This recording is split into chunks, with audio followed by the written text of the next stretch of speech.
Okay, we seriously need to talk about what might be the most disturbing story in pop culture right now.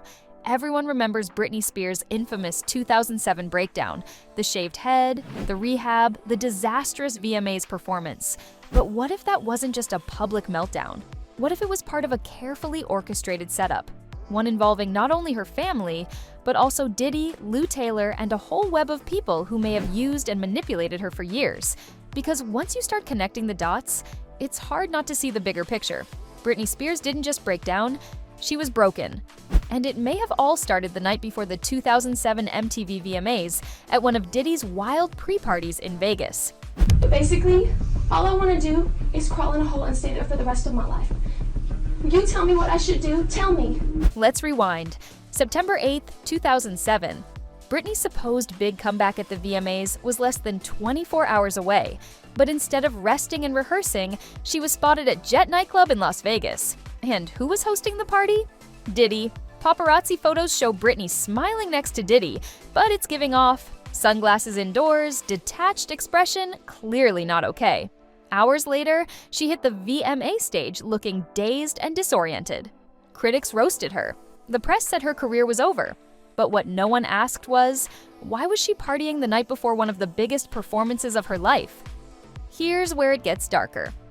Cassie, yes, the same Cassie who just sued Diddy for violent abuse and control, named Britney in her testimony. She said Diddy brought Britney to her 21st birthday party that exact same night. Britney, a woman trying to stage a career comeback, was dragged into Diddy's circle on the eve of a critical performance. And guess who managed both Diddy and Britney back then? Lou Taylor. Lou wasn't just any manager. She built TriStar, the firm accused of illegal surveillance and shady financial dealings, and her name shows up in Diddy's legal documents. She was also the architect of Britney's conservatorship. You see where this is going? Britney later said that her team, including TriStar, were trying to kill her. That's not a figure of speech. She literally said, "I will sue the shit out of TriStar. They got away with all of it, and I'm here to warn them every day of my life." In her memoir, Britney said she felt dizzy the night of the VMAs. She hadn't slept. She was panicked. So why wasn't she resting? Why was she at a Diddy party of all places? And if Diddy's recent lawsuits are to be believed, these weren't your average Hollywood mixers. These were drug-fueled, camera-filled, invite-only events where things went way too far. And Britney might have been caught in one. After that night, things spiraled. Within months, Britney lost custody of her kids. She was hospitalized under a psychiatric hold and placed in a conservatorship that lasted 13 years. She couldn't drive, vote, pick her lawyer, or access her own money. And while all of that happened, Lou Taylor and Robin Greenhill ran the show. Let's talk about Robin. She worked directly under Lou. She's been named in lawsuits alleging that she paid sex workers for Diddy's private events.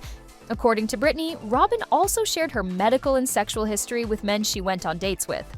That is not business management. That's control on a sickening level. And get this, the hospital Britney was placed in was 9 minutes from TriStar's office. Coincidence? Diddy also had an office nearby. That whole area seems like it was built to trap her. Fans believe that her VMA collapse was no accident, that it was designed to paint her as unstable and justify taking over her life legally. And there's even more. Lil Rod, a producer close to Diddy, claimed in court that Diddy recorded his guests during these infamous parties. Blackmail material. Imagine if there were videos of Britney from that night. Incriminating footage passed to Lou Taylor. Sounds like a conspiracy theory until you realize how many lawsuits now say this exact thing was Diddy's MO. Let's also not forget that Britney wasn't the only one being dragged through this system. Congressman Matt Gaetz spoke out in her defense, called out the judiciary, and demanded she testify before Congress. Days later, he was hit with sex trafficking allegations. Wild coincidence? Or a warning? The New York Times is reporting that Gaetz is being investigated by the Justice Department over whether he had a sexual relationship with a 17-year-old girl and paid for her to travel with him.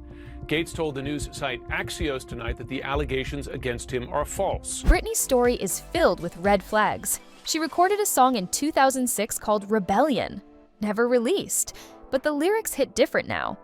Be wary of others, the poison they feed you. Was she trying to warn us even then? Remember the head shaving moment? Everyone laughed, but Britney said that was her rebellion. Her way of taking control when the world tried to own her image, but instead of help, she got locked up, stripped of her rights, and all the while, her money kept rolling in, just not to her. She later revealed her father got paid $16,000 a month from her estate. Lou Taylor's firm made millions a year. Robin Greenhill had access to everything, from her schedule to her medications. And even Andy Cohen said he felt like Britney was a captive during visits. A grown woman, escorted, monitored, sedated, and managed like a puppet. The people who claimed to protect Britney were the ones exploiting her, the same people now being mentioned in federal lawsuits linked to Diddy's alleged crimes. Robin Greenhill, Lou Taylor, Diddy himself, all of them overlapping in this disgusting network of control and silence. I was just saying I was out of this conservatorship. I've been blackmailed by visitation of my babies. That was conservatorship.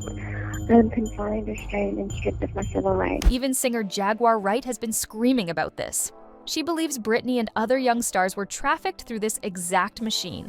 She called Lou Taylor a witch, said Christina Aguilera and others were brainwashed and drugged. Sounds extreme, until you remember what Britney said about being forcibly medicated with lithium. Not sleeping, feeling drunk, slurring her speech. Sound familiar? That was the VMAs. What are your thoughts on Lou Taylor? She's a witch. And she should be strung alive for what she done to Britney Spears' life. Do you believe that Britney was trafficked to Diddy and Absolutely.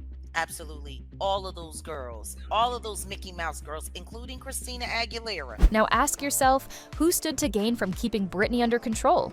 The same people facing legal fire right now, the people with millions of dollars at stake, the people who might have used Diddy to do their dirty work. This isn't just about a pop star's tragic downfall, this is about a system of power and abuse that runs deeper than anyone imagined. And Britney is still alive. She can speak, she can name names. And if her story lines up with what's being exposed in court right now, then everything changes. If you believe Britney Spears deserves justice, drop a comment below and say it loud. #JusticeForBritney. Like this video, share it with someone who still thinks this is just celebrity drama. And most importantly, subscribe to our channel for more real stories that deserve to be heard.